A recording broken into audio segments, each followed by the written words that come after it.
es representado en un contexto y desde donde se pueden desmenuzar las directrices del espacio. Hay múltiples focos cronológicos referentes a los motivos del cuerpo y del espacio, desde la anatomía, la ergonomía, el arte, la arquitectura, la artesanía, las herramientas y todos aquellos objetos, imágenes y conceptos que relacionan el aspecto material y metafísico del cuerpo humano y su entorno. Una historiografía sobre el cuerpo representado ya la tenemos en la iconografía, que trata sobre el cuerpo desnudo y vestido, sobre el gesto corporal y su lenguaje connotativo, sobre la habitabilidad y tránsito de espacios múltiples la tenemos en la arquitectura, y sobre la relación de los objetos con el cuerpo la tenemos en el diseño industrial y en diversos estudios sobre la relación entre la mano y la herramienta, entre hacer y pensar y entre la tan mencionada función y estética. ¿Qué decir desde la medicina, principal vertiente que justifica desde la ciencia la función biológica y el seguimiento a los motivos de la vida en el cuerpo? A todas estas latitudes les atañe el sentido que tiene la concepción del espacio.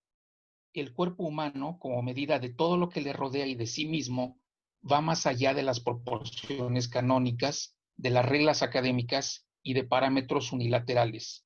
Esto lo creo así porque la suma de los antecedentes es al final lo que somos, y es así también como se debe de ver el diseño.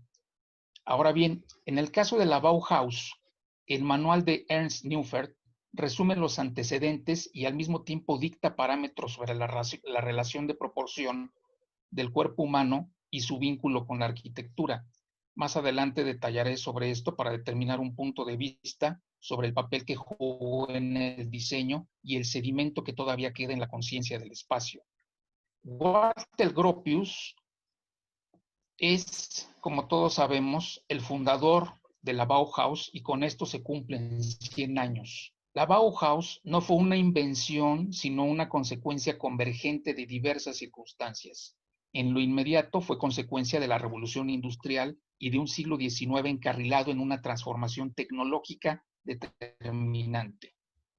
Transformación también en las modalidades artísticas, las vanguardias. También la revaloración del hombre a través de la antropología, la arqueología y la sociología. Y por supuesto, el puente entre las dos guerras mundiales. En el caso particular de la arquitectura, el funcionalismo y el racionalismo, el empleo del acero y del hormigón, así como la síntesis de las formas. El manifiesto de la Bauhaus es una respuesta a todas estas convergencias y, desde luego, a una inquietud revalorativa y colaborativa. Si vamos a considerar a la Bauhaus como epicentro del diseño que se concibió, se enseñó o se aplicó después de la primera mitad del siglo XX hasta nuestros días, debemos también tener presente la capacidad de concepción del diseño actual a través de la idea de su vigencia y sobre todo apoyándonos, como ya dije, en los demás focos históricos de los que se nutre. Ernst Neufeld Freiburg nació con el siglo XX y sus antecedentes académicos explican en cierta medida los motivos de su manual. Hizo estudios de arquitectura medieval, realizó varios viajes de investigación en varios países de Europa, conoció muy joven a Walter Gropius, fue profesor y el manual lo trabajó en el primer lustro de sus 30, muy joven también. Como un toque indirecto entre la Bauhaus y México, quiero mencionar a Hans Meyer, quien fue el segundo director de la Bauhaus. Su llegada a nuestro país coincide con el desarrollo de la mancha urbana de la Ciudad de México en la construcción de los multifamiliares. No consideremos, por favor, a Meyer como embajador único y absoluto de la Bauhaus en nuestro país, ni como emisario del manual de Neufeld. La ideología nacionalista de México en esos años, producto de la revolución, no veía con buenos ojos las influencias extranjeras. El manual de Neufeld logra diseminarse en México después de la Segunda Guerra Mundial.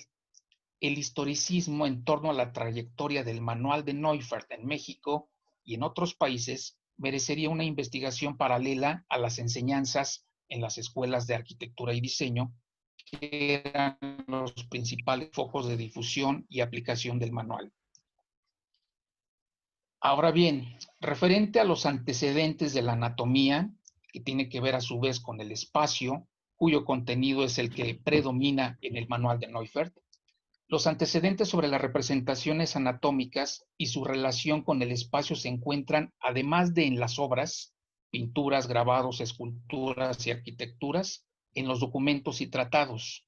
Vitruvio hace una breve mención sobre la relación de tamaños entre las medidas del cuerpo humano y el espacio arquitectónico en su obra, que ya todos conocemos, los 10 libros de arquitectura, en donde ya notamos una intención equilibrada entre la función del diseño y su estética en las 3 cualidades fundamentales del edificio que plantea: firmitas, utilitas y venustas, es decir, sólidos, útiles y hermosos.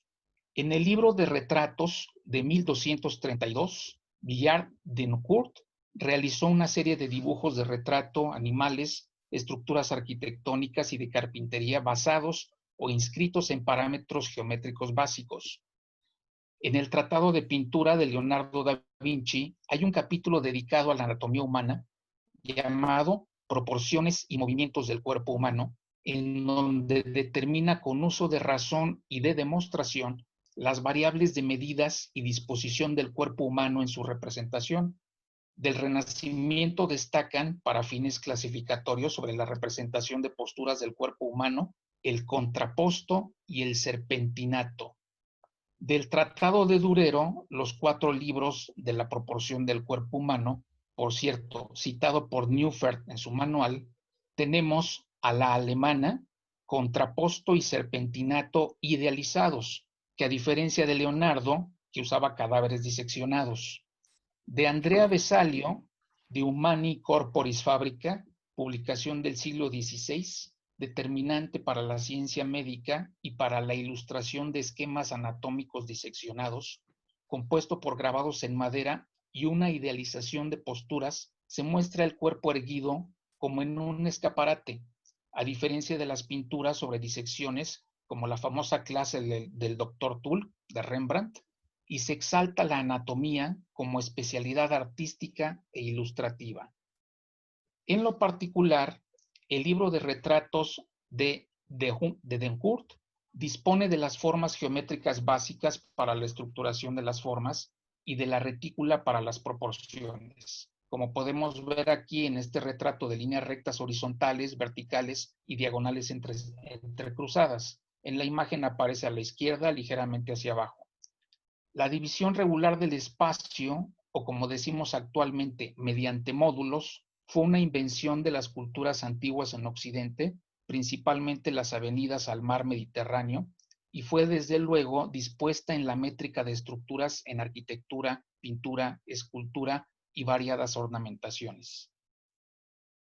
La figura humana de frente, de pie e inscrita en un círculo y un cuadrado, que aparece en el libro de arquitectura de Vitruvio, le debe no solo su nombre, sino el emblema de un consenso entre la imagen divina, representada por las formas geométricas, y la emulación de Dios, representada en la armonía anatómica. El esquema que más conocemos es el de Leonardo da Vinci, pero existen numerosas representaciones relacionadas con la alquimia, la hermenéutica y la cabalística que muestran la misma idea. Destacan las ilustraciones de los libros de Agripa, Kircher y Flut, así como varias representaciones no occidentales en India, Oriente Medio y hasta en América. Para ello les traje este ejemplo. En el Códice Vaticano Ríos, pintado entre 1562 y 1563, se muestra un nombre igual que el de Vitruvio, pero sin el sustento geométrico. El códice data de fecha posterior a la conquista, cuando la estética europea ya se había diseminado y había adquirido cierto dominio. Nótese que las proporciones del cuerpo, de 7 cabezas, corresponden con el canon europeo, y aunque el contorno de la forma es incipiente, es suficiente para denotar músculos, huesos y articulaciones. Por supuesto, la sobreposición que vemos en la imagen del círculo y el cuadrado solamente es para ratificar esta coincidencia de proporciones occidentales en un códice novohispano. En el Tratado de Leonardo da Vinci, la descripción acuiciosa de los músculos, huesos y estrías se añade a la exploración de posiciones que nos remiten a un movimiento del cuerpo, La disección de cadáveres fue entonces la única manera de corroborar la veracidad visual de una realidad que luego fue idealizada en su representación. Esta inquietud científica que unía a la óptica, la medicina y la geometría fue la que estableció las pautas para una determinación en el diseño. Del Tratado de Durero podemos especular sobre su búsqueda de la precisión, que no es la misma, ni tiene por qué serlo, de la realidad visual, de la copia, en donde instruye al lector sobre una regla para la medición comparativa de cada una de las partes del cuerpo con algunas variables de posiciones. Los esquemas anatómicos de Durero, a diferencia de los de Leonardo, no están basados en el detalle de los cadáveres desollados, sino en una aspiración espiritual hacia la belleza. Lo más relevante que hipotéticamente puedo exponer sobre la relación de Durero con la anatomía y el espacio de Ernst Neufeld, aunque suene escueto, es que ambos son coterráneos, y aunque la distancia de 400 años parece una brecha enorme, los une una misma tradición, la tradición germana. Del Tratado de Vesalio agrego algunos datos, además de los que dije hace rato. Vesalio no fue pintor, ni grabador, ni arquitecto, fue médico. Las láminas que ilustran su libro parece que fueron hechas por Tiziano y talladas por Jan van Calcar, un pintor y grabador italiano. Son grabados en madera. Lo relevante de este tratado, que no es un tratado de dibujo ni de arquitectura, sino de anatomía, es que revolucionó la medicina en su tiempo, disciplina desarrollada bajo el dogma de Galeno desde antes y ejercida bajo la observación de cuerpos de animales, principalmente monos, perros y cerdos. Ahora bien, sobre el manual de Ernst Neufeld, foco de esta exposición, que defino como una enciclopedia instructiva sobre modos de ver y de hacer arquitectura. Aquí, en una edición de 1950, la que vemos a la izquierda, cuyo nombre completo y original era Construcción de la enseñanza del diseño, fundamentos, normas y reglamentos sobre instalación, construcción, diseño, requisitos de espacio, relaciones espaciales con la persona como medida y objetivo, manual para el constructor, maestros y alumnos. Y en una reciente de 2018, que podemos conseguir en cualquier librería, que es la que aparece en la imagen de la derecha, publicada por Gustavo Gili, que demuestra con dibujos cómo la concepción del espacio propició modos de ver el diseño. Le identifiqué al manual 3 aspectos en lo que radica su, digamos, aportación o importancia, si ustedes quieren. El primero es la reafirmación de que el cuerpo humano es la medida de su espacio, lo que en sí mismo ratifica su razón de ser y de reafirmarse en él. La segunda es la disposición de la geometría como parámetro modulativo. Me parece que no es una reflexión profunda sobre el papel de la geometría en el diseño, sino una manera de justificar que la propuesta tiene validez porque, entre comillas, es geométrica. Y me atrevo a decir esto porque el manual no presenta razones contundentes para demostrar sus posturas geométricas, sino que se satisfacen con el cauce ilustrativo y un apoyo referencial débil. El tercer punto es su hipótesis métrica. Aquí voy a leerles literalmente lo que escribí en el texto para el desarrollo de mi tema, porque no hay otra manera de decirlo con puntualidad. Si bien las dimensiones del manual de Neufeld consideran al cuerpo humano, también determinan consciente y arbitrariamente las resultantes métricas de éste en el espacio que le rodea. Lo arbitrario es, en este sentido, lo racionalmente funcional, y no necesariamente lo racionalmente estético. Lo más nutritivo del manual, a mi parecer, sin que por eso se tome como una aportación importante, son las variadas posiciones anatómicas y su relación directa con la multiplicidad de espacios. Los dibujos anatómicos cumplen con firmeza y determinación con su labor ilustrativa y descriptiva, pero no aportan nada en el rubro estético, son más bien débiles, como dije antes. Y conste que no me refiero a debilidad como sinónimo de síntesis, al contrario, son sintéticos, qué bueno, pero malogrados. El esquema del hombre de frente que muestra, en donde la geometría como parámetro modulativo de las proporciones del cuerpo humano es tan solo una reafirmación de los cánones representativos. La figura humana de pie y de frente con el brazo extendido, su inscripción en un círculo y un cuadrado, le agrega un triángulo invertido que cumple la misma función que el círculo de delimitar las máximas extremas izquierda y derecha con la extensión de los brazos, la consideración del número de oro como matriz métrica, la relación de tamaño de la figura de pie con 7,5 cabezas y una relación de proporción generalizada que retoma de Durero, según dice él, para determinar las medidas y distancias entre la cabeza y el tronco, entre el tobillo y la rodilla, entre el ombligo y el mentón, entre la coronilla y el mentón, entre los pezones, entre el ancho y el alto de la cara, entre la muñeca y la punta del dedo medio, entre el ancho de la cara y la base de la nariz y la longitud del pie. Deja con un etcétera la relación de medidas entre otras partes del cuerpo, dejando con ello pendiente la precisión. Y con eso, a mi parecer, una conceptualización cerrada. Eso es todo. Muchas gracias. Gracias, doctor. Bueno, pues voy a hacer algunos avisos, como siempre, intermedios, agradecer a todos los que están conectados. Y el aviso técnico particular es que el día de mañana se compartirá nuevamente el enlace vía correo electrónico, como se ha estado haciendo, para que ustedes puedan conectarse una vez que hayamos solventado el problema de la tecnología. Y con este pequeño tema, para que estén aquí escuchándonos nuestros participantes y agradecidos con el maestro Héctor Morales, voy a presentar a nuestro siguiente ponente, quien nos hace favor de acompañarnos, desde la Facultad de Estudios Superiores Zacatlán, de la carrera de Arquitectura. Y bueno, estamos muy contentos de recibirlo en este evento organizado particularmente por la Facultad de Estudios Superiores Cuautitlán, de la mano con otras instancias, ITSA en Colombia, la Asociación Latinoamericana de Diseño y, bueno, muchas instituciones que nos han acompañado. Me permito leer la semblanza del arquitecto Edwin Iván González López. El arquitecto es arquitecto por la Facultad de Estudios Superiores Zacatlán, es docente en la misma facultad con más de 10 años de antigüedad en las áreas de representación arquitectónica, teoría e historia de la arquitectura. Realizó su tesis y su investigación sobre la arquitectura mexicana de la primera mitad del siglo XX, analizando las obras y autores más destacados dentro del contexto del proceso y de la institucionalización de la Revolución Mexicana.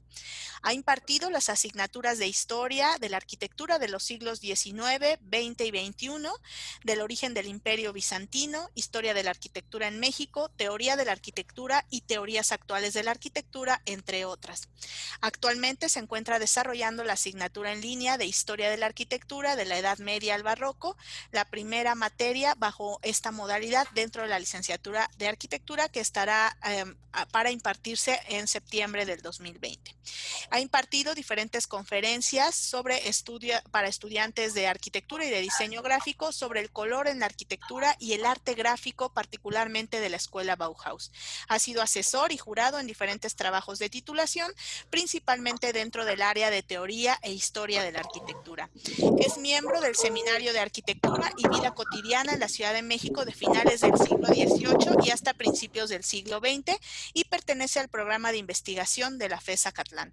Le damos la más cordial bienvenida al arquitecto Edwin, complacidos de que nos pueda acompañar con la temática que atiende el día de hoy sobre el color en la arquitectura. Muchísimas gracias, arquitecto. Creo que hay algunos micrófonos prendidos. Voy a silenciar los micrófonos. Gracias. Tiene usted la palabra, arquitecto Edwin. Muchas gracias. Bueno, pues antes que nada, pues agradecerles a todos su asistencia. Estoy muy contento de estar aquí. Agradecerle, por supuesto, a la doctora Alma Elisa la enorme oportunidad que me da de participar en este evento, que además me parece un evento muy importante. Mi reconocimiento a la doctora y a todo su equipo de colaboradores, sobre todo pues porque creo que es muy importante que estos eventos se sigan realizando a pesar, claro, de la situación en la que nos encontramos. Bueno, el tema que yo voy a tratar es color en la arquitectura dentro del contexto de la Bauhaus. Básicamente es un tema que a mí me interesa mucho, me parece muy interesante porque generalmente cuando hablamos, y voy a ir pasando algunas imágenes, cuando hablamos de arquitectura dentro del contexto de la Bauhaus, tanto la arquitectura desarrollada en la Bauhaus como la que se desarrolló de manera paralela en este periodo de lo que conocemos como la arquitectura moderna, generalmente tendemos a pensar que es una arquitectura sumamente monocromática.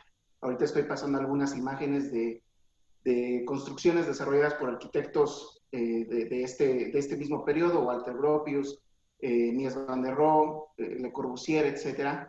Y tendemos siempre a pensar que es una arquitectura sumamente minimalista, en donde el blanco domina, las cancelerías en negro o en gris serían lo que más se da en este periodo. Sin embargo, el objetivo de esta plática es justamente mostrar algunos cuantos ejemplos de cómo en realidad la arquitectura de este periodo también jugó con el color.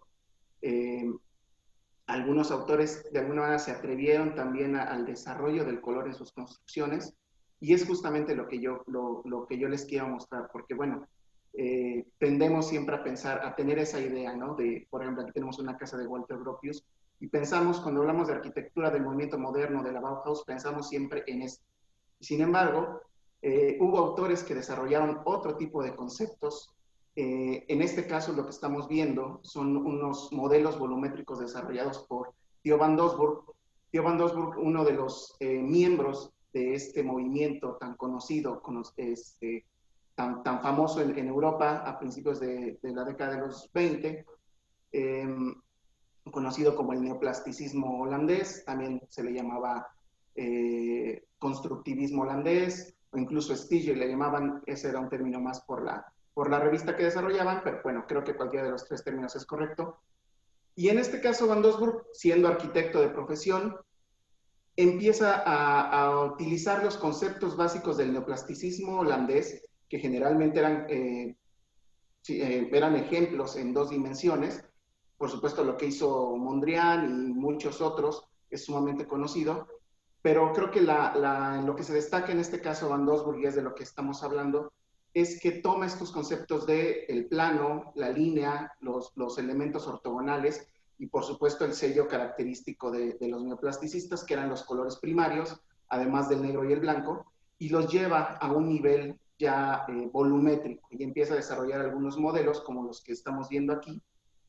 En algún momento Van Doesburg, y creo que ese es un punto determinante, sobre todo para la difusión que tuvo el neoplasticismo, se traslada a Weimar, la primera sede de la Bauhaus, y es ahí en donde él empieza a desarrollar estos modelos y empiezan de alguna manera a ser adoptados también por miembros de la Bauhaus, el mismo Walter Gropius, pero además profesores y alumnos empiezan a verse de alguna manera atraídos también por estos nuevos conceptos. El neoplasticismo tenía como tal pues, también una serie de elementos o de parámetros mostrados en un manifiesto, y este manifiesto en algunos puntos se unía de alguna manera con el manifiesto de la Bauhaus, no en todos, también había contrapartes, pero creo que al final seguían un fin común, ver el arte también desde una manera mucho más funcional y mucho más racional, y creo que era algo en lo que pues de alguna manera coincidían. Creo que la obra que marca el manifiesto volumétrico del neoplasticismo es esta, que es la casa Riedel-Schorer. La casa Riedel-Schorer la diseña Trude Schorer, una arquitecta pionera también, una arquitecta no tan conocida, pero creo que adelantada a su época, junto con Gary Riedel, que tenía ya o ya era conocido por haber desarrollado la silla Riedel, también bajo los mismos conceptos del neoplasticismo, y plasman en un modelo volumétrico que tenemos aquí, en una construcción, este manifiesto neoplasticista, los planos horizontales, verticales, los volúmenes básicos, pero además ya empiezan a utilizar justamente los colores que van a ser característicos del neoplasticismo. La fachada todavía es una fachada muy sencilla en esos términos, sin embargo contrasta totalmente con el interior. El interior sí es ya un verdadero manifiesto de color, pero específicamente manifiesto neoplasticista, los rojos, los amarillos, los azules. No nos vamos a meter a los términos arquitectónicos, prefiero hablar en general del color. Entiendo que esto es multidisciplinario y más que ponernos a hablar de conceptos arquitectónicos, me interesa más que veamos el aspecto estrictamente del color. Es una vivienda muy bien pensada, muy bien diseñada, ya con este concepto arquitectónico de la planta libre, prácticamente sin muros interiores. Lo que tenían eran paneles que se movían sobre una canaleta, que también me parece algo muy interesante, pioneros en ese aspecto. Después lo va a utilizar incluso Gropius en la Bauhaus, también ya en Dessau. Pero vean cómo incluso es una construcción que, a pesar del colorido, no es una construcción abrumante, es una construcción bien pensada, con ciertos contrastes de color, etcétera, pero sin llegar a abrumar la vista. Posteriormente la Bauhaus se traslada de eso. Walter Gropius construye el edificio de la Bauhaus en 1926. Ya para este momento, Walter Gropius tiene ya una cierta relación o un gusto especial por algunos de los conceptos del neoplasticismo, y creo que se van a ver muy bien plasmados en este edificio. El exterior sigue siendo un edificio también muy sencillo, donde impera el blanco, el gris, los cristales, que es otro elemento que también es muy característico, este muro cortina le llaman, de cristal, etcétera. Los blancos siguen siendo imperantes en esta construcción, pero en el interior ya Walter Gropius empieza a usar ciertos colores, como vemos aquí, para resaltar ciertos elementos como las alfardas, las traves, los plafones, y además justamente usando los colores del neoplasticismo. Entonces nos habla de una clara muestra de cómo el mismo Gropius tenía ya también ese cierto gusto y ese acercamiento por esa corriente europea o por ese otro postulado. En el caso de Le Corbusier, que aunque no fue miembro directamente de la Bauhaus, es por supuesto uno de los 4 grandes padres de la arquitectura moderna y totalmente contemporánea a la Bauhaus, desarrolla esta casa en la cual también tenemos una fachada completamente monocromática, muy sencilla, muy limpia, muy clásico de la arquitectura de Le Corbusier, sobre todo en este periodo, pero que va a contrastar totalmente con su interior. Le Corbusier era un gran conocedor de la teoría del color, era pintor además, era un genio absoluto, y él estaba totalmente convencido de que el color podía transformar la arquitectura. Esto es algo muy importante. Muchos de estos autores no veían el color como un simple elemento que embelleciera la obra o que aportara en su parte estética. Muchos de estos autores, como Le Corbusier, hablaban de que el color realmente podía transformar el espacio, realmente podía hacerlo más grande, podía hacerlo más pequeño, hablaban incluso de un espacio elástico, gracias justamente a los colores.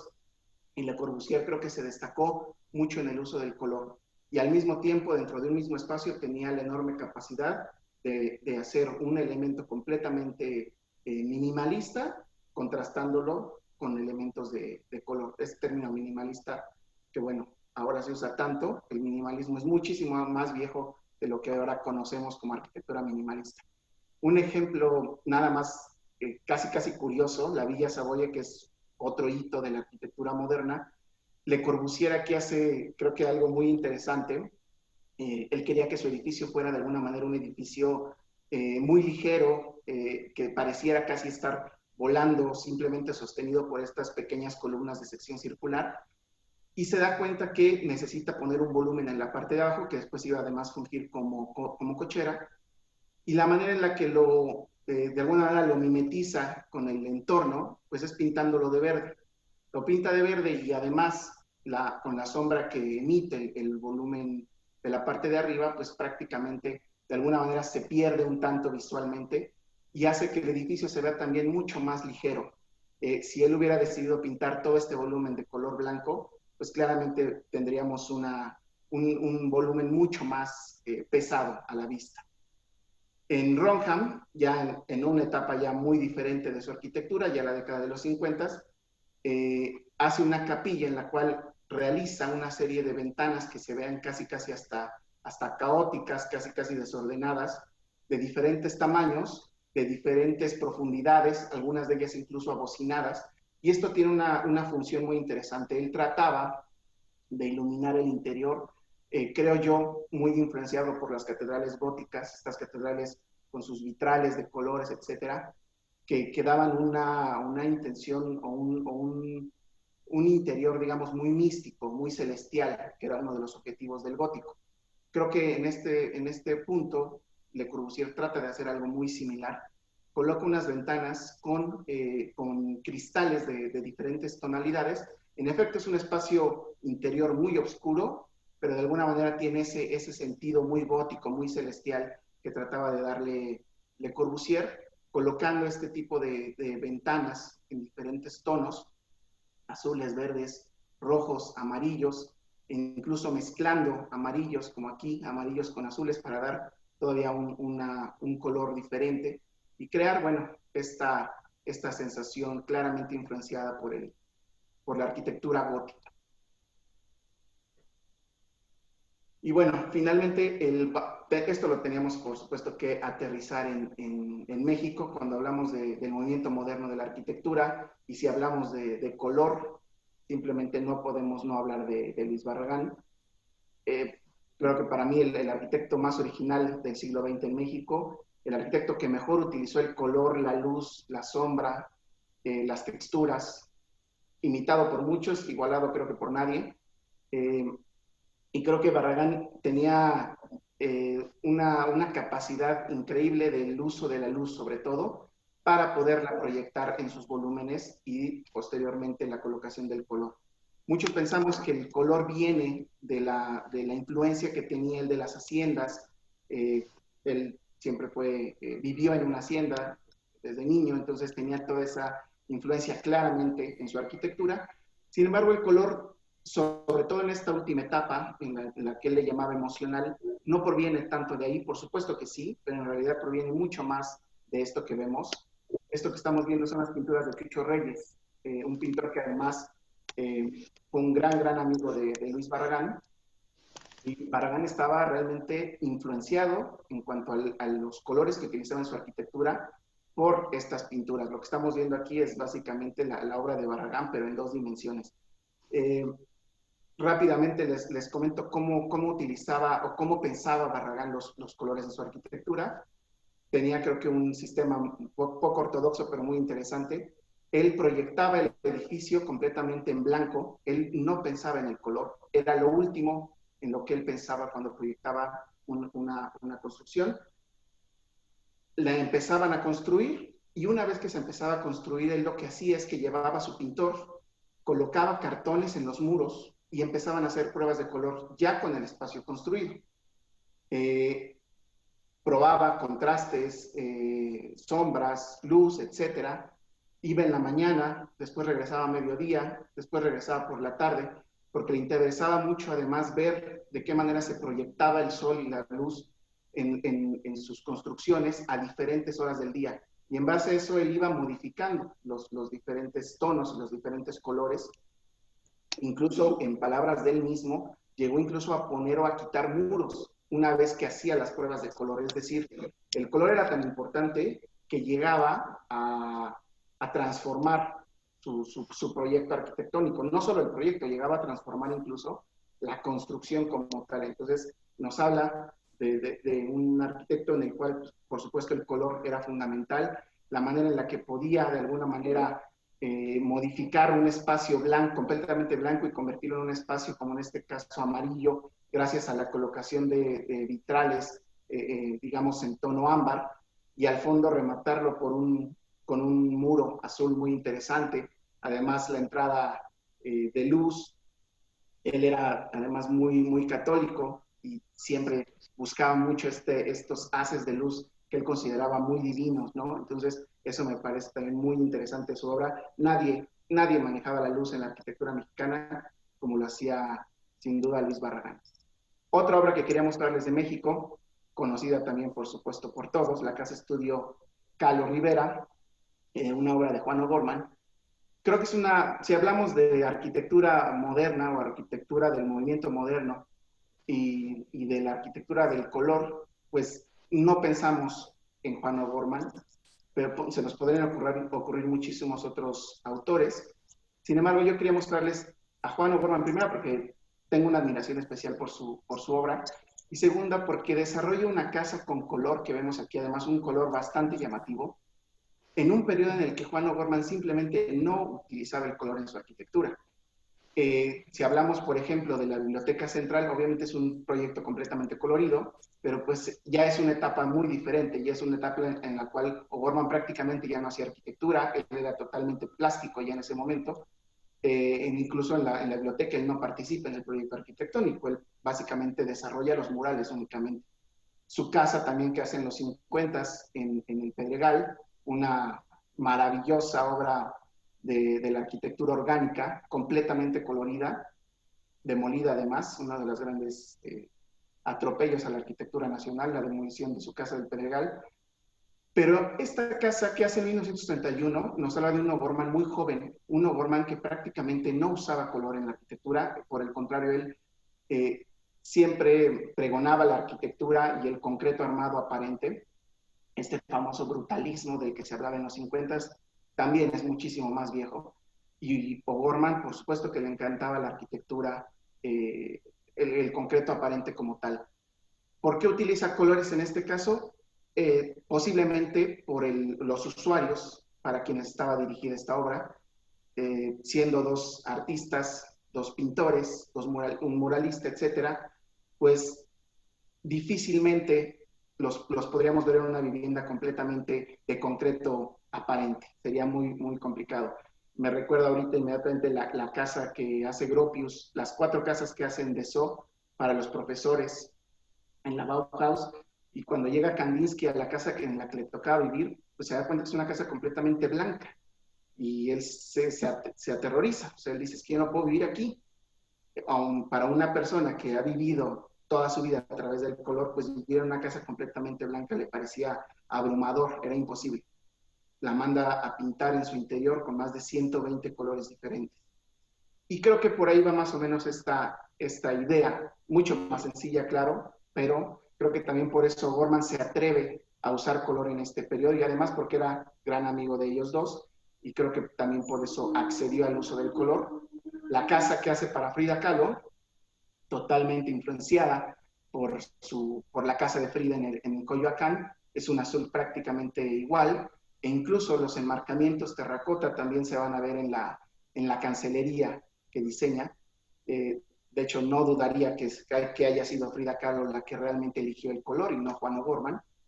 Y en la casa de Diego Rivera, utiliza un blanco contrastándolo totalmente con un terracota, también un terracota muy mexicano que nos remite obviamente al tezontle, a la tierra, etc. Y O'Gorman siempre fue un defensor absoluto de la cultura nacional. Y en este caso hace también algo que se me pasaba de Barragán, y que ahorita lo recuerdo por esto que estoy viendo. Barragán no utilizaba el color verde en su arquitectura, ya que él decía que el verde lo tenía que aportar la naturaleza. No existe ninguna construcción de Barragán con color verde, mucho menos de este último periodo. Y O'Gorman aquí utiliza un muro perimetral de cactus con una tendencia no tan simbólica, sino yo creo que también, bueno, simbólica, funcional de alguna manera.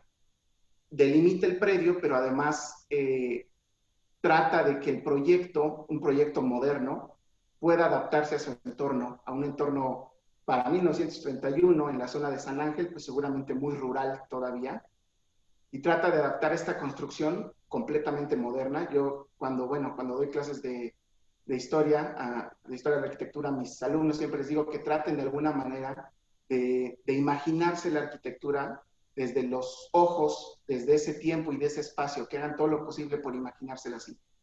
Imagínense a unos habitantes de la zona de San Ángel, 1931, ver de pronto una construcción de este tipo tuvo que haber sido algo pues bastante impactante. Ya 2 años antes, O'Gorman había hecho la casa para Cecilio O'Gorman a un costado. Ya en su momento esa obra había sido pues bastante criticada, sobre todo por los habitantes de la zona. La veían como una construcción muy fea. Y no es que fuera, simplemente nunca habían visto algo parecido. Y después llega O'Gorman y presenta este enorme proyecto, pues también tuvo que haber sido algo muy impactante, y de alguna manera creo que trata de conciliarlo poniendo un muro de cactus. Ya para finalizar, bueno, entendiendo también que esto es multidisciplinario, quería aterrizar un poquito en algunos ejemplos gráficos, 3 ejemplos nada más, dentro del contexto de la misma Bauhaus, ejemplos gráficos en 2 dimensiones que de alguna manera hicieron una transición a la tercera dimensión. Joseph Albers, profesor de la Bauhaus, por supuesto, miembro de todos estos arquitectos que una vez que la Bauhaus cierra, se trasladan a Estados Unidos. Uno de ellos es Joseph Albers, y en 1950 desarrolla esta, del lado izquierdo tenemos esta gráfica, que él le llama Rhythm, y del lado derecho un muro de tabique que él construye en Harvard, basado completamente en esa tendencia. Nos muestra cómo incluso Joseph Albers, que durante gran parte de su carrera se dedicó a las 2 dimensiones, en algún momento coqueteó también con la arquitectura y desarrolla este muro basado también en sus mismos conceptos. Su esposa, Annie Albers, desarrolla una serie de textiles que son famosísimos, todos conocemos, también profesora, por supuesto, de la Bauhaus. Y Joseph Albers desarrolla un muro en la Universidad de Stanford en 1970, claramente basado en estos conceptos de Annie Albers y sus textiles. Y finalmente, tanto Joseph como Annie hacen un viaje muy largo en México a diferentes zonas arqueológicas. Tenían un interés muy especial por el arte y por la arquitectura prehispánica. En estos viajes se hacen amigos muy cercanos de Barragán, una amistad que duraría por muchos años. Y cuando ven estas construcciones, y específicamente cuando Joseph Albers ve los murales de Mitla, ahí en la Mixteca oaxaqueña, él menciona que México es la verdadera tierra prometida del arte abstracto, y lo lleva a la arquitectura también, y desarrolla en el Instituto Tecnológico de Rochester un muro que él mismo acepta está completamente basado y hace una abstracción de los murales que se encuentran en la ciudad de Mitla, en Oaxaca. Entonces, bueno, me parece también interesante cómo estos profesores de la Bauhaus finalmente pisaron México y lo trasladaron, su arte bidimensional, a la volumetría. Y simplemente para concluir, bueno, creo que en términos cuantitativos, efectivamente la arquitectura de la Bauhaus y de su contexto fue dominada por la monocromía, fue dominada por el blanco, por el gris, por el negro en los perfiles, pero esta es solamente una pequeña muestra de cómo el color también fue parte del movimiento moderno de la arquitectura, también fue parte de la Bauhaus. Me parece muy interesante que estos arquitectos, o muchos de ellos, realmente tomaran el color no solamente como un elemento de embellecimiento, sino como un elemento totalmente compositivo, racional y totalmente lógico, creo que de manera muy destacada en muchos ejemplos. Y pues esta sería mi participación, y les agradezco a todos su atención. Muchísimas gracias, arquitecto Edwin. Les recuerdo a todos nuestros participantes que en las preguntas se harán en la parte final de este conversatorio, entonces estoy recibiéndolas de manera, ahora sí como sería el inbox, de manera directa. Mi nombre es Alma Elisa Delgado Cuellar y estoy recibiendo sus preguntas para conjuntar todas y hacérselas saber a nuestros participantes. Ya he recibido una serie de cuestionamientos que en su oportunidad lo haré saber. Y comentarles a todos, y siempre tengo que hacer los anuncios entre las ponencias para exponer la cuestión de que el día de mañana tendremos la ponencia magistral de la doctora Luz del Carmen Vilchis Esquivel, que se ha estado anunciando desde el inicio de este simposio, y que nos acompañará con la temática de pedagogía de la Bauhaus, una ponencia magistral. Agradecidos profundamente por haber aceptado la invitación. La doctora Luz del Carmen Esquivel nos acompañará a las 17 horas, igual en conexión Ciudad de México.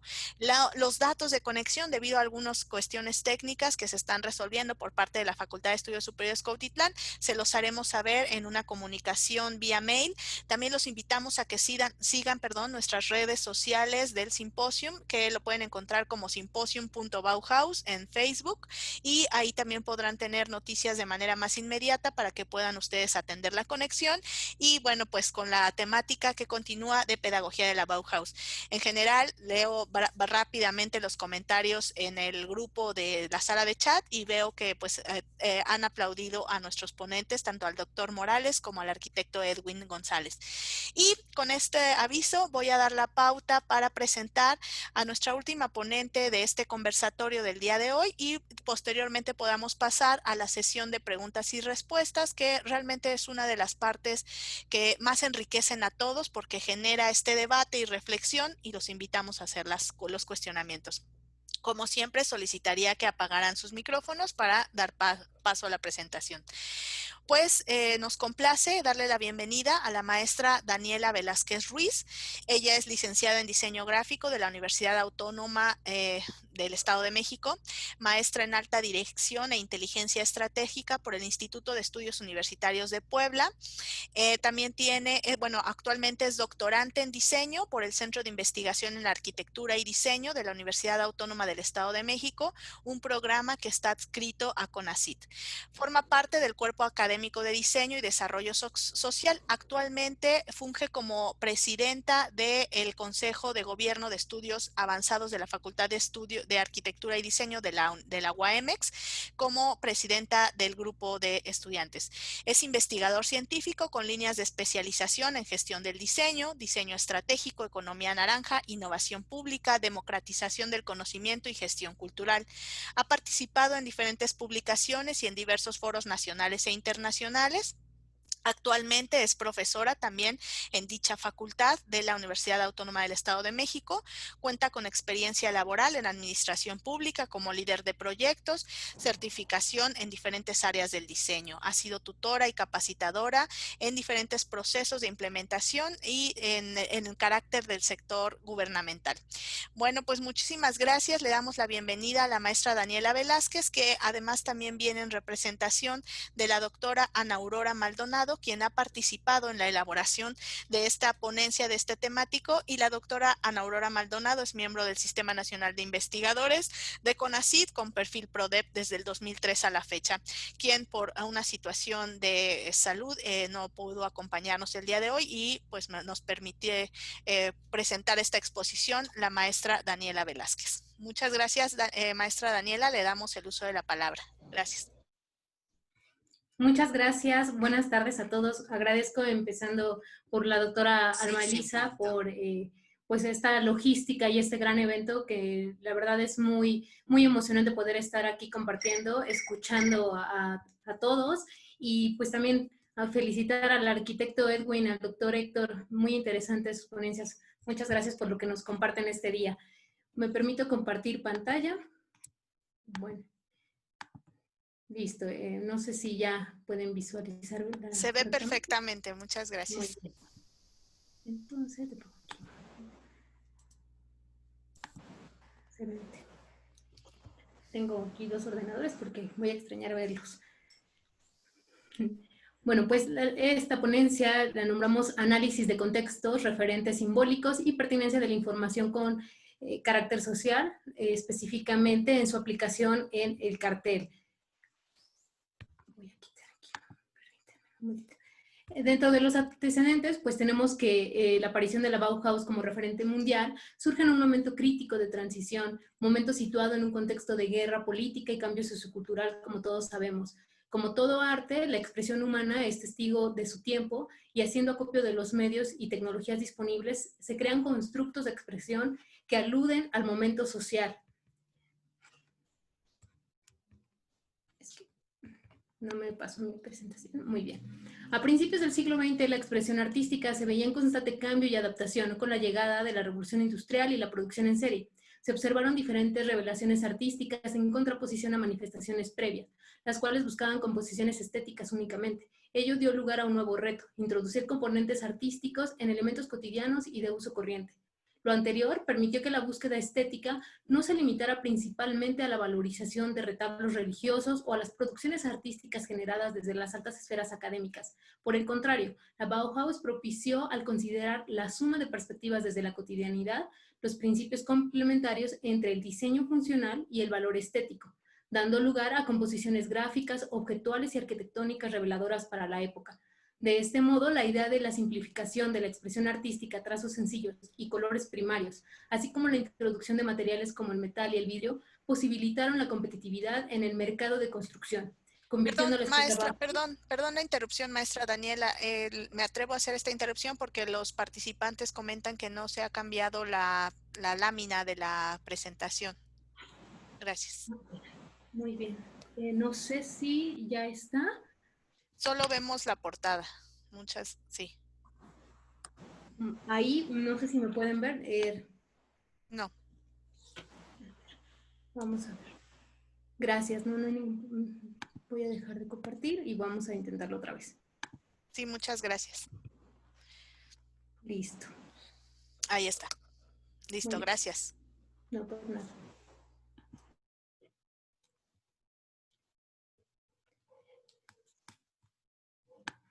Listo. Referente pues al cartelismo como tal, el uso del cartel ha sido ampliamente registrado en la historia como medio de comunicación masivo por tratarse de un referente gráfico de fácil comprensión. Su uso y diseño como medio de propaganda ha ido evolucionando y se ha adaptado a las necesidades de cada época y región. A continuación se abordan algunos referentes históricos para contextualizar y entender al cartel como herramienta y elemento ilustrativo. En este sentido, la frase de una imagen vale más que 1000 palabras, pues si tiene todo de cierto, analizar que desde los momentos históricos, tanto de quiebre de comunicación gráfica a través de elementos visuales y de texto, se ha introducido un sinfín de mensajes que responden a las necesidades particulares y que gracias al uso de elementos como la imagen, el color, la forma, el texto, orientación, han sido capaces de generar un discurso visual y direccionar masas. Lo que pasa es que tarda un poquito en cambiar, es lo que me estoy dando cuenta, pero aquí está. En este sentido, bueno, pues aquí tenemos un ejemplo de los primeros referentes en cuanto al cartel, con su máximo referente en el cartelismo por el autor Toulouse-Lautrec, como medio de propaganda y como crítica social del siglo XIX. Tuvo sus inicios como ilustrador y paisajista entre el 86 y el 92, sin embargo, se instauró como cartelista, conceptualizando desde la inspiración en espectáculos nocturnos y en eventos sociales. Tomemos como referente este cartel de Goulier como una de las obras más conocidas, enfocado al público elegante de París. Este cartel pues tapizó toda la ciudad. Tuvo una gran respuesta para incitar la visita al Moulin Rouge, ello a través de los gráficos que denotaban los contrastes sociales desde el uso del color, el negro y el amarillo, así como las letras realzadas en rojo para aludir a la vivacidad del lugar, logrando con ello una composición pintoresca y picaresca que invitaba a acudir al cabaret más famoso de la bella época. En este sentido, pues como claramente sabemos, cada escuela de arte ha influenciado la forma en que el público recibe la información y ha moldeado al espectador para reaccionar a cierto tipo de estilo. El referente al simbolismo ya como un antecedente, pues se tiene que, si bien era una época convulsa a finales del siglo XX, la expresión artística se encontraba en ebullición y divergencia. Diferentes movimientos de ruptura y quiebre vieron la luz y dieron lugar a la transformación social más grande que la humanidad había visto. El arte y sus formas de representación se alejaron de las formas miméticas y el uso de recursos gráficos dejó de limitar a los artistas a simples copistas, que aunque alardeaban de la técnica, carecían del simbolismo, dejando fuera al espectador quien no era partícipe de la obra en sí. También, pues mencionar que se suscitaron algunos importantes puntos de quiebra en el siglo XIX que favorecieron el uso del cartel como un medio de propaganda y manipulación masiva. Entre ellos, pues está de 1900 a 1931, con Sigmund Freud publica La interpretación de los sueños. Este libro, pues, que dio lugar al modernismo como tal, al maximizar el interés por la utilización de los símbolos abstractos como reflejo de la realidad, la concepción que influyó en la forma en que el mundo fue entendido a partir de ese momento y hasta nuestros días. Se introducen conceptos como el subconsciente. Por otro lado, pues el surgimiento de artistas para el siglo XX que rompen cánones de belleza establecidos de la época. Los movimientos de choque fueron cada vez más frecuentes y llevaron al espectador a otra forma de apreciación estética, una apreciación que le permitía ser parte de lo que observaba. Este punto de quiebre es imprescindible para entender la psicología del cartel y la interacción que existe entre el espectador y el medio de comunicación. Por su parte, pues la publicación del Manifiesto Comunista por Marx y Engels, documento que revolucionaría Europa desde sus cimientos, la idea de una sociedad igualitaria basada en causas y fines comunes. Este hecho reflejó reflejo de un movimiento sociopolítico, dio lugar a los sentimientos nacionalistas y a la creación de partidos con ideas totalitarias que derrocarían finalmente el sistema establecido. Es entonces que el uso del cartel se potencializa como medio de comunicación, medio de resistencia y de oposición, transmitiendo así nuevos códigos de conducta gracias a la propaganda visual, objeto capaz de influir en el espectador como individuo y como masas de una forma sin precedentes. Aquí tenemos unos ejemplos de cartel propagandístico como tal, carteles de Inglaterra que apelan a este orgullo nacional y al sentido patriota. El mensaje es contundente, enlistarse al ejército, y la propaganda de Alemania, pues que apela a los niños, Hitler exaltando, ¿no? Exaltándose como este héroe nacional y como un futuro prometedor. Aquí también otro ejemplo de cartel que bien nos señala desde un análisis descriptivo en cuanto a los elementos visuales de tipografía, títulos, textos, códigos cromáticos, pues sí una situación de hacer énfasis en los encabezados a la traducción que dice ¿quién nos salva de la descomposición del proletariado armado? Pues ya desde la imagen, el pecho enfrente, llamar hacia una respuesta, hacia generar este sentido del código cromático como tal, aluden pues a esta impresión también en la forma de grabado. Y no quiero detenerme mucho en este punto. Dentro del análisis conceptual, este cartel del Partido Comunista en Alemania, pues representa un llamado a este cuestionamiento sobre quién se va a estar asumiendo este compromiso como tal de atender a los más desfavorecidos, ¿no? En dicho sentido, este cartel reflejaba la situación de aquel contexto, un discurso que inmediatamente es identificado y fácil de concientizar por el espectador. Por otro lado, ya introduciendo al cartelismo como tal en la Bauhaus, pues mencionar que la escuela Bauhaus estableció los cimientos para un mundo contemporáneo. Aún es valorada la simplicidad y la abstracción como recurso artístico y funcional en el diseño del cartel, siempre en la continua búsqueda de la estética y armonía entre color, forma, tamaño y atención utilitaria del soporte. Aquí, como es evidente, pues con su foco en la funcionalidad, la Bauhaus marcó el desarrollo de los soportes bidimensionales como el de los objetos. El arte en combinación con la utilidad para las personas fue el núcleo de todo planteamiento, premisa del diseño centrado en el usuario más adelante. El diseño industrial y el diseño gráfico como disciplinas particulares no existían antes de la Bauhaus. Fue esta escuela quien estableció los fundamentos académicos sobre los cuales se definirían y diferenciarían a la arquitectura moderna y al diseño, al integrar planteamientos estéticos para facilitar la vida cotidiana. Como vemos, el resultado, la Bauhaus es un resultado entre la suma del artista y el artesano, es decir, la integración entre el arte y la tecnología. Cuestiones que específicamente se vieron muy reflejadas en la producción del cartel. La Bauhaus introduce de tal modo la abstracción de formas que resultan en trazos para un estilo lineal y práctico, logrando de este modo una síntesis estética y racional. Las formas y los colores básicos representaban un precio industrialmente más económico, por lo que el círculo, el cuadrado y el triángulo fueron tomados como puntos de partida. A estas figuras se les atribuía un carácter determinado. Círculo era fluido central, el cuadrado resultaba sereno y el triángulo diagonal. Aquí vamos a hacer un pequeño análisis desde las fases de creación en Weimar, por ejemplo, de 1919 a 1923, dirigidos por Gropius. Mencionar que pues maestros en esta época fueron Kandinsky, Paul Klee, y podemos ver cómo su arte estaba totalmente influenciando lo que se hacía en ese momento. Johannes Itten desarrolla el innovador curso preliminar, cuyo fin era enseñar a los estudiantes los fundamentos y características de los materiales, la composición y el color. En este sentido, pues las cuestiones que más destacan referente a la producción gráfica es la habilidad técnica y los criterios artísticos como parte de la enseñanza.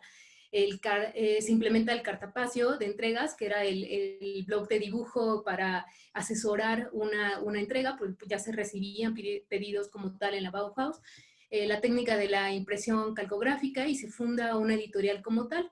En este sentido, bueno, Josh Schmidt destaca con sus trabajos tipográficos. Para la exposición de 1923 ya realiza 4 relieves murales para el vestíbulo del edificio principal, y en el 28 se encarga de la imprenta como tal de la Bauhaus, considerando destacado su trabajo por el énfasis en la tipografía y en la gráfica publicitaria. Aquí vemos unos carteles que llevan en ese primer momento de la escuela Bauhaus. Como ven, es muy directo a la obra del artista. En segunda fase de consolidación, ya en Weimar y en Dessau, en 1925, bueno, cuando cambia, este periodo que abarca de 1923 a 1928, que aún dirige Walter Gropius, se enseña, la enseñanza va dirigida hacia el racionalismo. La idea es más importante en este sentido que la propia inspiración. Y pues aquí es donde cobra realmente la importancia la tipografía y la figuración publicitaria. Aquí se ve una composición, bueno, los máximos referentes en esta época es Piet Mondrian con el movimiento de Stigl, el neoplasticismo, que dentro de estas características pues se ve una renovación estética, un lenguaje plástico objetivo y como consecuencia universal. Se excluye lo individual y del objeto limitado temporal y localmente, se elimina lo superfluo hasta prevalecer solamente lo elemental en un intento de llegar a esta esencia. Se depuran muchas formas, como vemos Kandinsky tiene muchos elementos, él no, aquí ya se empiezan a depurar estas formas y se quedan con los elementos, componentes fundamentales como las líneas, los planos y los cubos, y la estructuración se basa en una armonía de las líneas y masas coloradas rectangulares de diversa proporción. Nunca se recurre a la simetría o difícilmente se recurre a la simetría.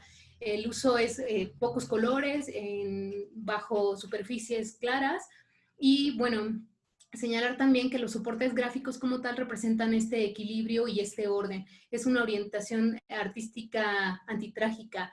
Es el arte no como una expresión purgativa de sentimientos trágicos, sino interiorista del artista. Es decir, estamos hablando ya de una metáfora, de una armonía visual y desde lo espiritual. En cuanto a las principales características del neoplasticismo. Sin embargo, también en esta fase se ve la influencia claramente del constructivismo soviético, en donde, bueno, Rodchenko en este cartel, se ve aquí las características tal cual en el cartel de libros, por favor, en donde se destaca que, bueno, se utilizaba el rojo y el negro y algunas veces el amarillo. Eran comunes los elementos diagonales con tipo e imágenes circulares y en ángulo. Resultado era extremadamente dramático. En este sentido, las imágenes en capas combinadas con tipografía potentes y originalmente el estilo constructivista estaba destinado a mensajes políticos. No obstante, se fue filtrando en los anuncios de productos y carteles de todo tipo, así como de portadas y pares e interiores de libros. Por su parte, ya en la tercera fase de desintegración en la Bauhaus, ya que se da en Dessau y Berlín en 1932, bueno, que ya cambió a Berlín, en el periodo de 1928 a 1933, con representantes como Meyer y Mies van der Rohe, las exigencias populares sobre las exigencias de lujo es lo que predomina la enseñanza en la Bauhaus, referente en tanto la aplicación gráfica, objetual y arquitectónica. La orientación va hacia la producción industrial. En este sentido, pues ya surgen los talleres de publicidad y se organizan como tal ya las exposiciones. Se dan clases de fotografía como el principal componente ya del cartel y la revista, y se genera una revista para promocionar actividades de la escuela con un tiraje cuatrimestral. Aquí vemos algunos ejemplos del cartelismo y la Bauhaus. Nagy en 1931 es una máxima representación del constructivismo pragmático, en donde el diseño gráfico encuentra soluciones configurativas que en el marco de la vertiginosa transformación de la prensa moderna se convirtieron en importantes fórmulas visuales. En este sentido, otro ejemplo, con Kurt Kranz en 1936, un anuncio de puentes de acero, la superposición de texto y fotografía objetiva intensifica el efecto del anuncio. Dadas las nuevas relaciones entre el texto e imagen de la técnica del offset, la Bauhaus había contribuido desde los años 20 a modificar decisivamente la percepción general. Aquí un ejemplo de Bayer de 1928, portada de Bauhaus del cuaderno 1, la revista 1 en la editorial de su tiraje, y pues que es un montaje a partir de la mirada fotográfica. El espacio y la superficie como tal se fusionan gracias a la sombra que proyectan los cuerpos elementales y conectan con la iconografía de la Bauhaus. La unión de la imagen y la tipografía se convertirá en una referencia para las futuras portadas en revistas. Aquí pues empiezan precisamente en 1928 con Kalman Lenkley, un prospecto publicitario del mueble estándar. Ya se empieza, sí, el cartel, pero ya se dan cuenta que pues requieren también como mayores elementos de información, y el cartel empieza como a quedar corto en cuanto al espacio, pero son los elementos que se toman. O sea, ya existe un manejo tipográfico, un manejo de fotografía, y entonces empiezan a generar como los primeros antecedentes de estas infografías y de estos elementos para la promoción de un artículo. Por su parte, aquí otros ejemplos ya de los carteles que se llevan también a otros medios a reproducirse en interiores de revistas, en portadas de libros, que primero partieron de un manejo y del cartel como tal. Por lo tanto, pues señalar que el cartelismo en la Bauhaus, la población era homogénea, ubicada entre 1919 y 1923. Leía en campañas sociales una realidad simbólica y referentes concretos en tiempo y espacio delimitados por su época. Atendía soportes gráficos que manifestaban el contexto reconocido por sus actores, aún sin ser conscientes de dicho ejercicio. Para las consideraciones dentro del cartel del día de hoy, pues sí sabemos que las funciones que se cumplen es evidenciar una causa, es considerar una respuesta, hacer una invitación, incitar un llamado a la protesta, brindar información, esclarecer ecosistemas de toda índole. Por lo tanto, como es claro, las funciones han sido tan diversas como los propios mecanismos de composición, que han dado lugar a novedosas formas para conceptualizarse, para reproducirse y finalmente de leerse e interpretarse.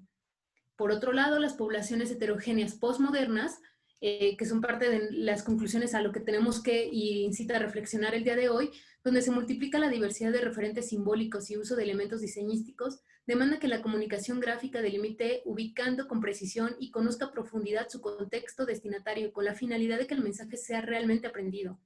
La tecnología ha presentado diferentes mecanismos que, por ejemplo, permiten la lectura del cartel a personas invidentes, un manejo con nuevos elementos que añaden valor y sentido, nuevos sustratos y medios de reproducción para enfatizar el propósito.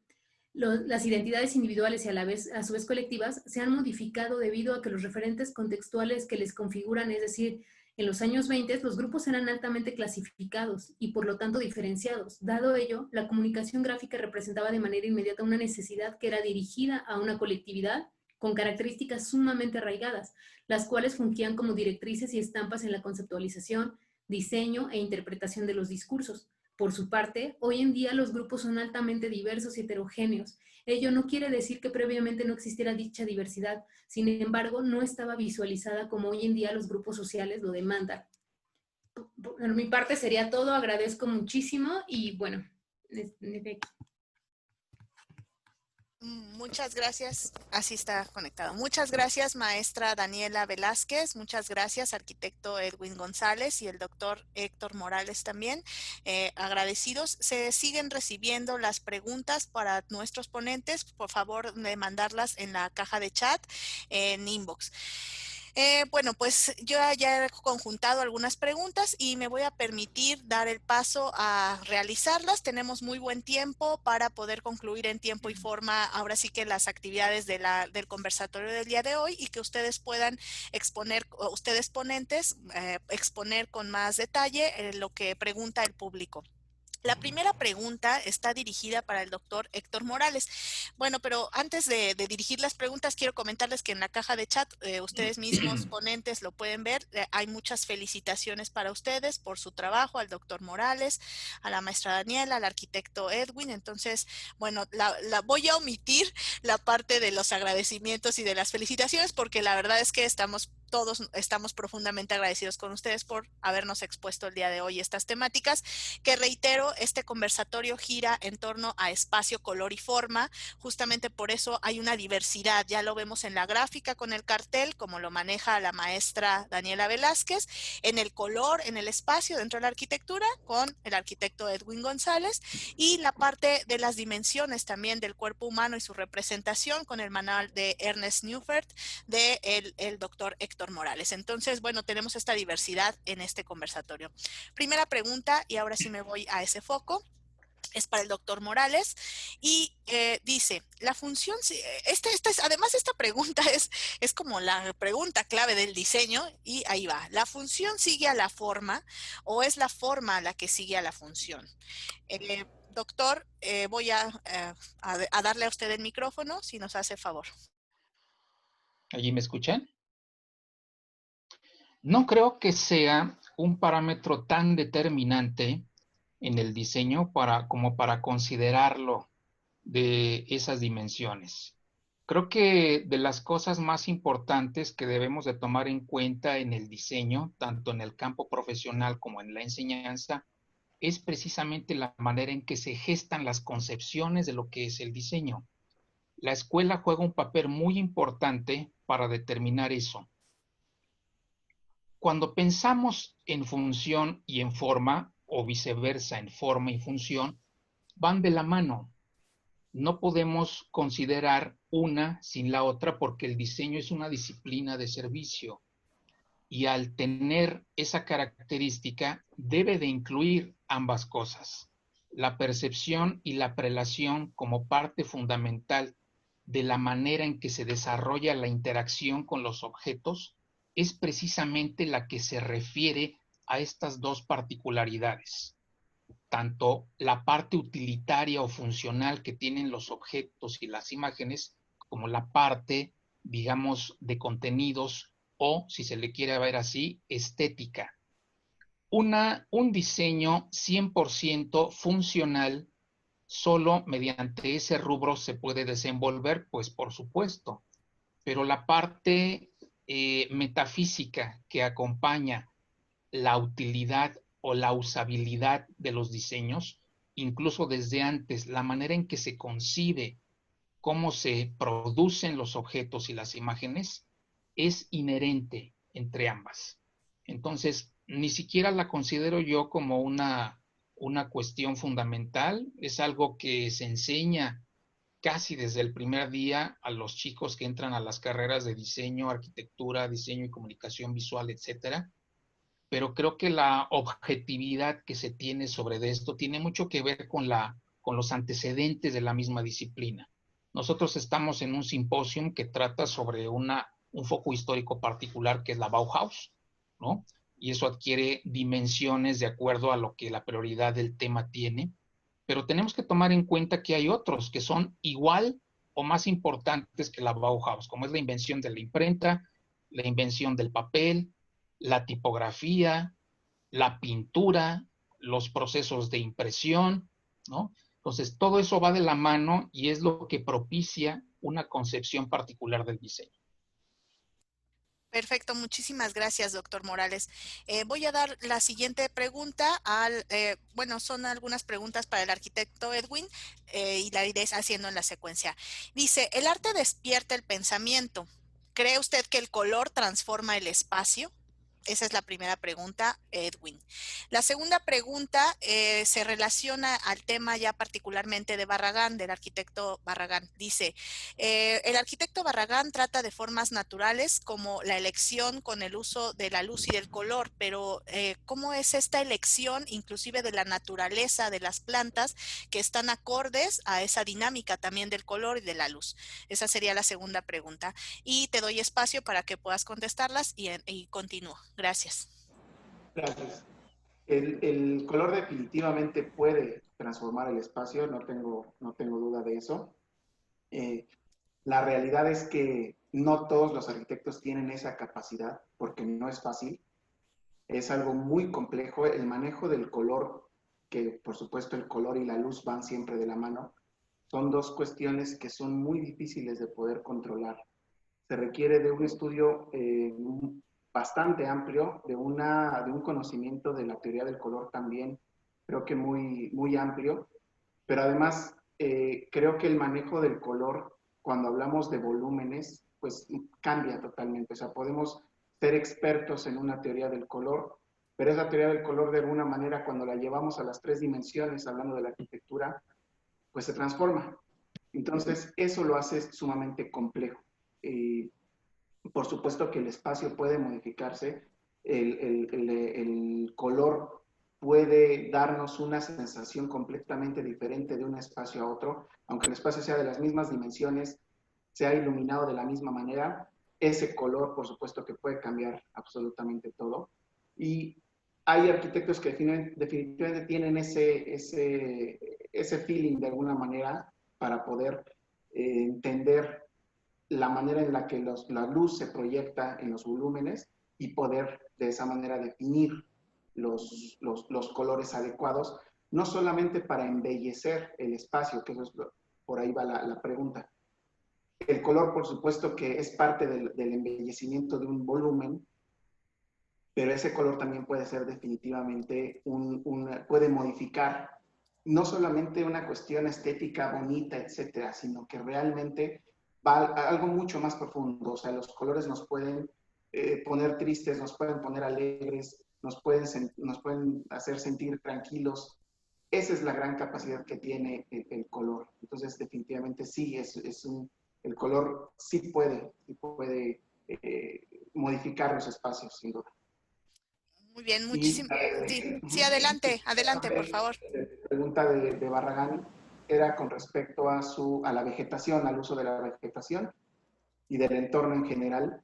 Barragán también siempre un defensor absoluto del entorno natural de los espacios.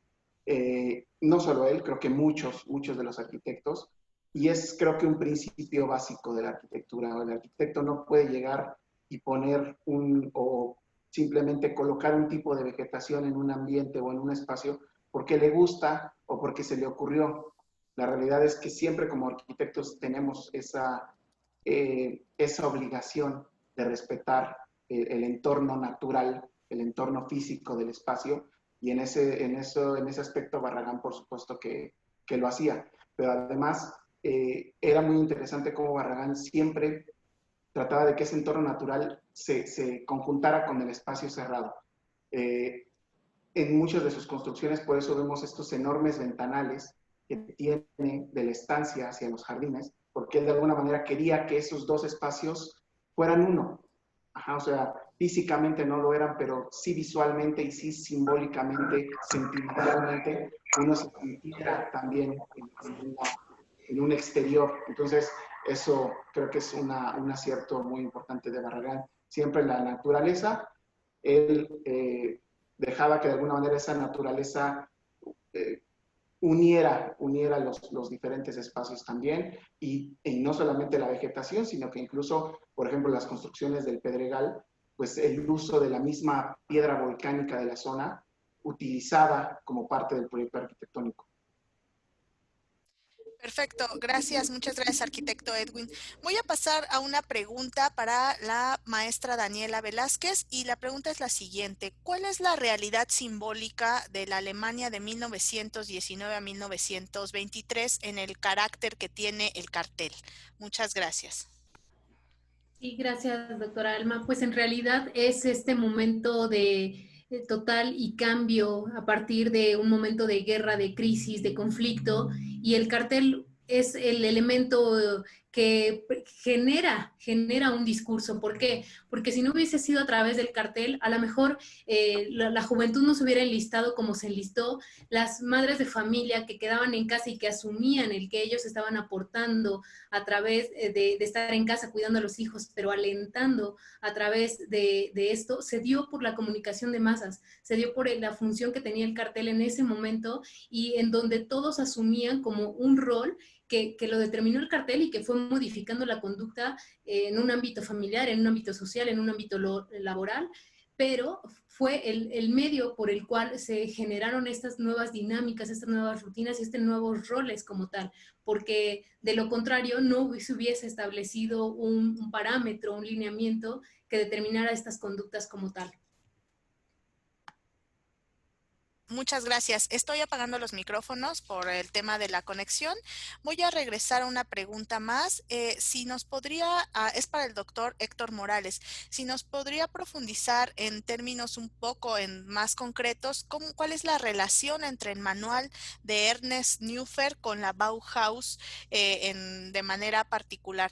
Y comenta la misma persona: hemos entendido el carácter histórico que ha tenido y en tanto la trascendencia de las medidas ergonómicas y las consideraciones para el diseño industrial, pero quisiera esa parte como más sintética, esta participación. Gracias.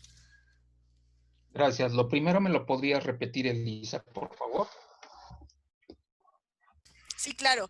Sí, ¿cuál es la relación directa entre el manual de Ernest Neufeld con la Bauhaus? Esa es la pregunta y hace la aclaración el participante que entendió perfectamente la influencia que tienen las medidas ergonómicas para el desarrollo del diseño industrial y sobre todo en las composiciones del espacio, pero quería esta como, no sé si a lo mejor síntesis.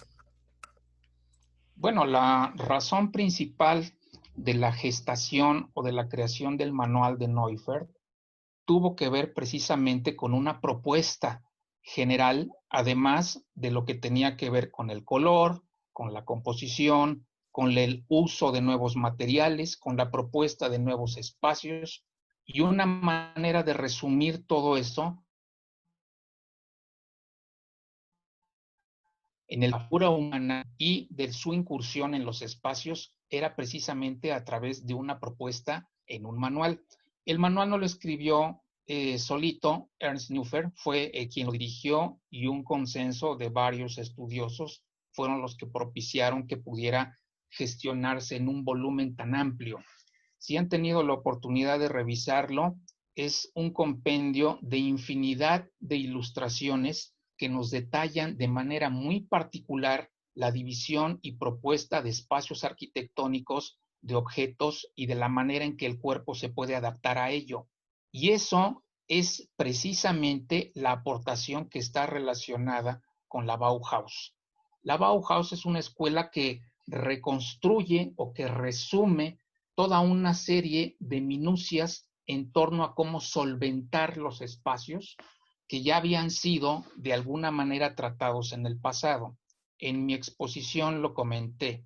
Hay algunas propuestas, tanto desde la época medieval como de la época de los romanos, como de la época renacentista, en donde encontramos algunos intentos propios de su época bajo sus propias concepciones e idealizaciones de cuál era el papel que tenía el cuerpo en estos espacios que se creaban. En el manual de Neufeld todo esto se resume, se apoya de alguna manera en una tradición principalmente germana, es lo que yo creo. Uno de los datos más importantes que menciona Neufeld, además de Leonardo da Vinci, es Dürer y está en la introducción. Lo demás es una descripción categórica de posiciones, posturas, espacios, tamaños, todo ello con el afán de ser útil para quien pueda acercarse a él de manera directa y tener predigerida una propuesta de solución espacial. Gracias. Gracias a usted, doctor. Una siguiente pregunta para el arquitecto Edwin González. Dice, el color en el diseño lo entendemos como un refuerzo. ¿En la arquitectura cumple la misma función? Y una segunda pregunta, porque creo que han sido más preguntas en el bloque de la arquitectura y el color. La segunda pregunta atiende a lo siguiente. ¿Podría hablarnos de la concepción del color desde la obra del arquitecto Mario Pani? Gracias.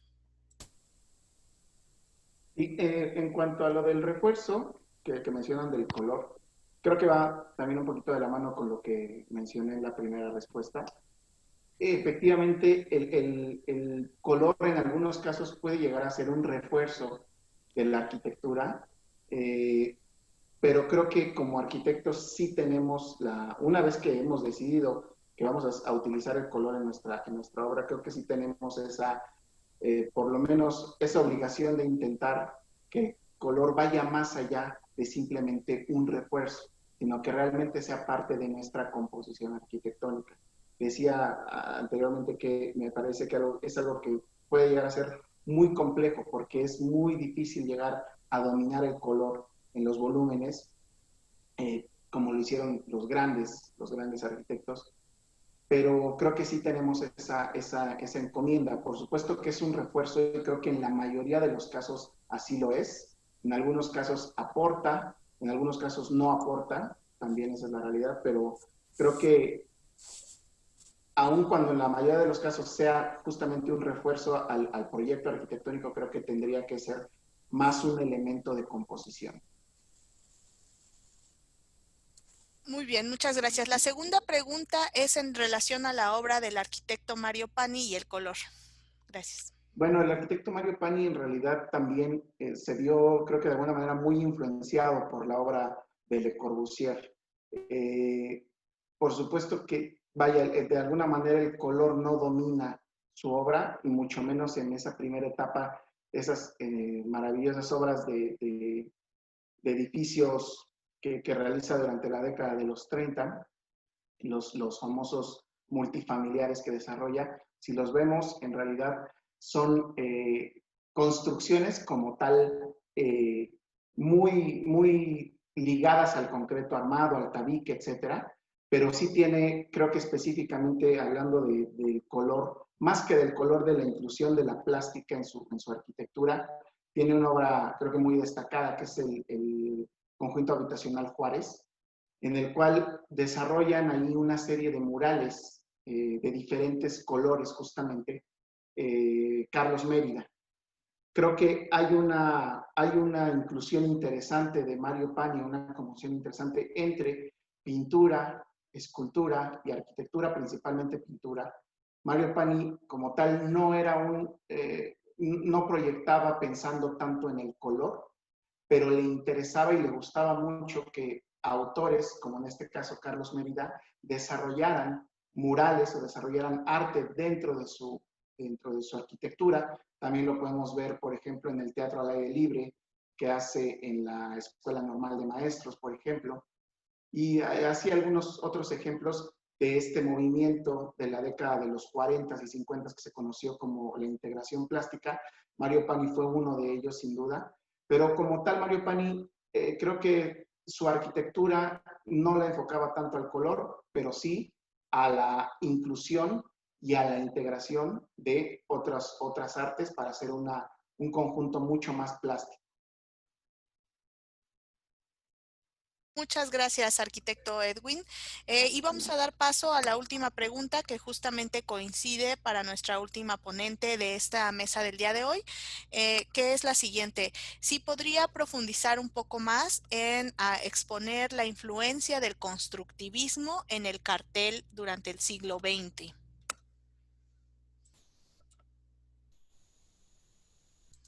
Sí, claro que sí, doctora Alma. Pues en realidad aquí, como se mencionó en la presentación, son dos vertientes en cuanto al constructivismo holandés, porque, bueno, había ya una prefiguración de los artistas en donde claramente se ve que la influencia de cada época es asumida por esta cuestión de la forma y el trabajo de cada uno de los representantes. Es como si se da una especie de choque por estos nuevos elementos que se van suscitando cada año. Sin embargo, eso fomenta la creatividad en la Bauhaus, eso hace que se propicien nuevas dinámicas creativas, y aquí el constructivismo como tal pues nos da esta cuestión de dos momentos. Por un lado, el constructivismo holandés y el constructivismo ruso, que estaban, si no peleados en esta cuestión de los elementos. Es muy claro la diferencia en el cartel como tal de los elementos que se ocupan. Por un lado, en una cuestión se busca, como decía el arquitecto Edwin, en el sentido de un minimalismo que ya estaba planteado, que ya se buscan estos fondos, esta reducción de elementos como tal, en contraposición, bueno, un constructivismo soviético, en contraposición ya de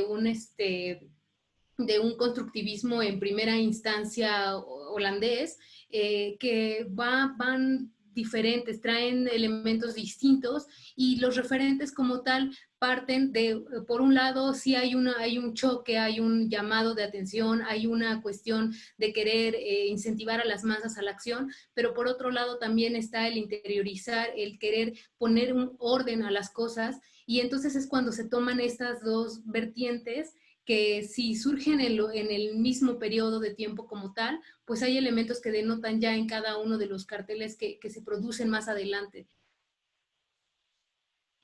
Bueno, pues muchísimas gracias. Gracias a todos nuestros ponentes. Ya no tengo registradas más preguntas. Están en este momento nuestros participantes poniendo su nombre y su adscripción para poder hacer el pase de lista, recordando el tema de la emisión de las constancias. Y bueno, pues agradecido siempre por su presencia, ofreciendo nuevamente a todos los que nos acompañan una disculpa, y principalmente a nuestros ponentes por la cuestión técnica que el día de hoy nos jugó chueco, y reitero que el día de mañana les compartiremos, ya que tengamos oportunidad de revisar que no haya problemas de conexión, les compartiremos nuevamente el enlace. También les hemos compartido nuestra red social en Facebook, en donde se están sacando los avisos de manera inmediata para que todos ustedes nos puedan acompañar. El día de mañana reitero una cordial invitación para la mesa Pedagogía de la Bauhaus, en donde nos va a acompañar la doctora Luz del Carmen Vilchis Esquivel, ponente magistral con el tema justamente relacionado de Pedagogía de la Bauhaus. Nuestra ponencia magistral de todo el simposio, agradecidos con la doctora Luz del Carmen Vilchis, que nos acompaña de la Facultad de Artes y Diseño de la Universidad Nacional Autónoma de México. A todos nuestros participantes internacionales, alumnos, profesionales, profesores, gracias por su asistencia el día de hoy, y cerramos este conversatorio sin otro particular, sin otro aviso. También agradecidos con la organización por parte de las instancias de gestión de la Facultad de Estudios Superiores Cuautitlán, con los profesores, el cuerpo del comité organizador, nuestros alumnos, bueno, no son míos en este caso, pero los alumnos de servicio social que amablemente siempre están al pendiente de todos los problemas técnicos y el apoyo que requerimos, al maestro Osvaldo Archundia, la maestra Huberta Márquez, el doctor Mauricio César Ramírez, todas nuestras autoridades de la facultad que han acompañado en este camino. Siempre un agradecimiento. Y bueno, pues nos despedimos de ustedes hoy en tiempo para que el día de mañana se preparen, porque vamos a estar un poquito más tardados en el sentido de que tenemos la ponencia magistral, pero terminaremos a las 19 horas. Está el tiempo completo. Entonces les agradecemos, nos conectamos el día de mañana, y si aún no han puesto su nombre y sus datos para el pase de lista, aquí seguiremos conectados. Muchísimas gracias, que tengan muy buena tarde todos ustedes. Buenas noches. Buenas noches a todos, muchas gracias. Gracias. Gracias, hasta mañana. Nos vemos mañana. Hasta mañana, Osvaldo. Hasta mañana, Osvaldo. Gracias mañana, a todos. Maestros. Gracias, Esteban. Todos los ponentes. Ricardo. Felicidades. Gracias, a todos nuestros amigos. Claro, gracias. Hasta luego, gracias. Hasta mañana. Doctora Julia, gracias. A ustedes. Adiós, Julia. Y al maestro Enrique Aguirre de Colombia, gracias también. Salomón, que gracias. Gracias por la paciencia para resistir las inconveniencias técnicas. Salomón por ahí está, nos acompaña, ya lo vi. Huberta está con nosotros. No te preocupes, todo eso es parte del reto y de sacar todo esto adelante. Gracias a ustedes por de verdad acompañarnos.